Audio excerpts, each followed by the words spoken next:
amigos, es un gusto para mí poder compartir con ustedes durante esta tarde. Justamente el día de ayer estuvimos celebrando el Día Mundial del Asperger y ustedes se dirán, bueno, ¿qué es eso? Ya más adelante lo vamos a explicar.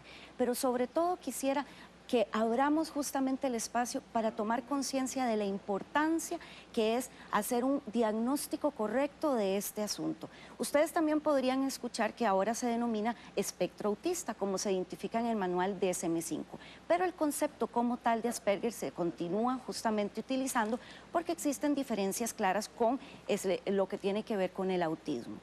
El Asperger es una condición neurobiológica y no una enfermedad mental. Y en esto quiero hacer justamente un hincapié. Muchas veces nos confundimos y creemos que quien tiene Asperger o quien tiene, por ejemplo, el espectro autista, entonces estamos hablando de alguien que tiene una discapacidad o alguien que está enfermo. Y no es así. Es justamente una condición neurobiológica. ¿Qué quiere decir neurobiológica? Que se presenta en el transcurso de la vida. No es algo que se va a dar justamente por algo que sucedió en el ambiente o por algo que tal vez estaba pasando a nivel personal. No, esto es una condición con la que la persona nace, crece, se desarrolla y termina también los días de su vida.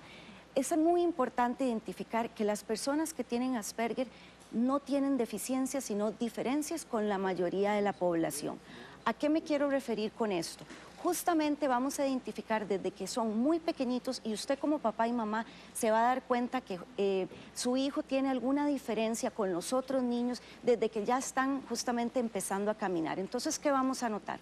Que su hijo y su hija tal vez no llora mucho o llora muchísimo, que no le gusta mucho que personas extrañas lo estén abrazando o que reacciona de forma exagerada a ruidos externos, situaciones que tal vez usted dirá, bueno, la comida es muy particular para comer, solo ciertas cosas come, prefiere actividades solitarias, prefiere juegos individuales. Y cuando usted lo empieza a ver a nivel de lo que es la interacción con otros niños, usted va a identificar que le cuesta integrarse, que por ejemplo usted lo lleva a una fiesta y ese niño o esa niña se queda atrás o se queda muy pegadito a usted. También vamos a identificar justamente miedos muy irracionales o muy exagerados a ciertas cosas que comúnmente no vamos a tener en otros niños. Entonces, por ejemplo, una preocupación exagerada sobre la economía de la casa. Y aquí vamos también a identificar justamente que van a tener un lenguaje muy particular. Hablan de forma muy sofisticada. ¿Y a qué me refiero con esto? Justamente vamos a ver que comúnmente la gente lo denomina así, ay, es que mi hijo, mi hija tiene esas palabras domingueras. Entonces, por ejemplo, en vez de decir zacate, dicen césped. O, por ejemplo, también, en vez de decirle bola, dicen pelota. O en vez de decir plata, dicen dinero. Y usted podrá pensar, bueno, pero es que seguramente así lo está aprendiendo de lo que está viendo en televisión.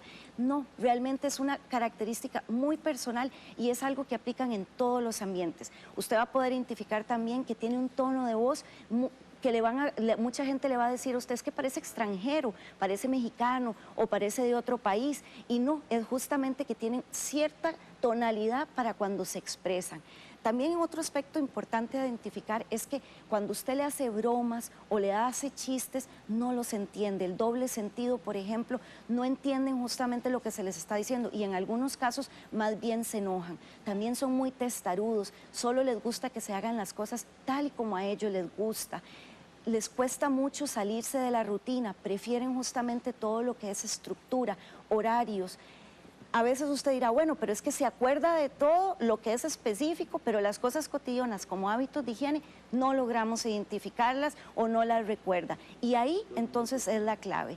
En este momento, en cuando usted empieza a darse cuenta de todas estas características que su hijo y en el kinder también, cuando ya le empiezan a llamar la atención de que le cuesta seguir instrucciones, de que no le gusta cantar o que tiene un tono de voz muy alto, que no sabe cómo integrarse con sus otros compañeritos, esto es una llamada de atención y es muy importante consultar con un especialista, ya sea en psicología clínica o en neurología o con su pediatra para que le haga la referencia adecuada. La clave está en hacer ojalá un diagnóstico temprano. Es un tema que pocas veces se conversa, no todo el mundo sabe del asunto, pero yo sé que usted como papá y mamá, cuando usted está en casa jugando con su hijo, usted va a identificar, ah, mira, es que ordena los juguetes, los alinea y eso le llama la atención. Todas esas conductas que ahora le mencioné son justamente las que debemos tomar en cuenta para un diagnóstico.